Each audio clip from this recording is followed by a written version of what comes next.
Hello class 12th. So this is the third principle, unity of command by Fayol. Fayol ने कहा है यहाँ पर कि each worker should have only one boss with no other conflicting lines of command. बहुत मुश्किल हो जाता है किसी भी एक एम्प्लॉय के लिए जब उसके सिर पे दो सुपीरियर हों, दोनों की सेम पावर्स हों, दोनों की सेम अथॉरिटीज़ हों, तो और ये लोग सेम एम्प्लॉय के को ऑर्डर कर रहे हों, उस सेम एम्प्लॉय को कमांड दे रहे हों, तो उस एक एम्प्लॉय के लिए काम करना बहुत ज़्यादा मुश्किल हो जाता है।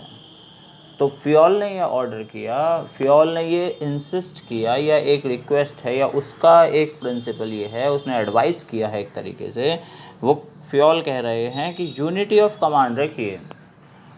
सबॉर्डिनेट्स जो हैं, अगर आपने ग्रुप बनाया है तो उनके लिए एक ही बॉस होना चाहिए, माने यूनिटी ऑफ कमांड जो है वो होनी चाहिए, कमांड में एक यूनिटी होनी चाहिए, ठीक है। एक ही बॉस होगा तो वो एक अपनी टीम को लेके चलेगा, अच्छे से काम करवा पाएगा, वो लोग भी सेटिस्फैक्ट्री काम करेंगे, कन्फ्यूज़न नहीं होगा, ठीक है। सेम पावर के दो एम्प्लॉयज़, दो सुपीरियर्स अगर अलग अलग डायरेक्शन में जाके कमांड्स देने लगेंगे तो क्या होगा, कन्फ्यूज़न पैदा होगा और आप जो हैं वो इनइफेक्टिव काम करेंगे, इनएफिशिएंट काम करेंगे, ठीक है। ना तो इफ़ेक्टिवनेस रहेगी ना इफ़िशियंसी रहेगी आपके काम में, और आप दोनों जगह पे फेल हो जाते हैं। तो किसी भी मैनेजमेंट में मैनेजर्स हैं, उसके सुपीरियर्स हैं या उनके सबॉर्डिनेट्स हैं, ठीक है, किसी भी तरह किसी भी डिज़ाइन से ग्रुप बना हुआ है तो वहाँ पर ज़रूरत है कि आप यूनिटी ऑफ कमांड को फॉलो करें, है ना। फ़ियोल जैसे अपने वर्ड्स में कहता है, तो वो कहता है कि if unity of command is violated, अगर ये नहीं होता है तो authority is undermined, discipline is in danger, order disturbed and stability थ्रेटेंडेड।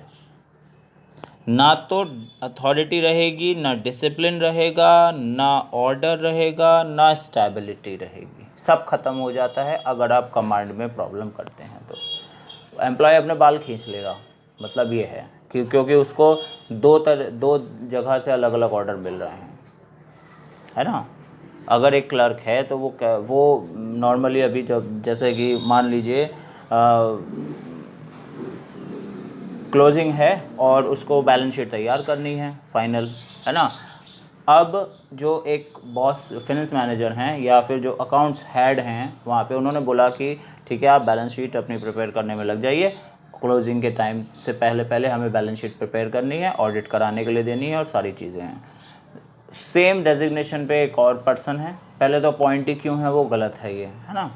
या फिर अपॉइंट भी नहीं है तो उनके सुपीरियर हैं, उनके और बॉस हैं, एक और फाइनेंस मैनेजर के भी, अकाउंट हेड के एक और बॉस हैं, वो भी आके वो कह देते हैं नहीं ज़रा एक बार ज़रा मुझे कैश बुक का बैलेंस बना के दे दो, क्या कैश बुक में कितना रहा, हमारे बैंकिंग ट्रांजेक्शन में सारी शायद कोई प्रॉब्लम चल रही है। तो वो क्लर्क कंफ्यूज हो जाएगा, पहले क्या करूँ, कौन सा काम पहले करना चाहिए, है ना। या फिर जैसे साइट पे कंस्ट्रक्शन का काम चल रहा है तो वहाँ पे इंजीनियर अपॉइंटेड हैं, उसको दो कमांड मिल रही हैं, आज ये वाला पोर्शन नहीं, आज वो वाला पोर्शन नहीं। तो ये सारी प्रॉब्लम्स हो सकती हैं अगर यूनिटी ऑफ कमांड नहीं होगी। तो आप एक ही बॉस रखिए, उससे वो उसका ग्रुप जो है सबसे अच्छे से काम कर पाता है, राइट। तो फ़ियोल का ये जो प्रिंसिपल है बहुत ज़्यादा वैल्यूएबल हो जाता है, क्योंकि जब तक सेम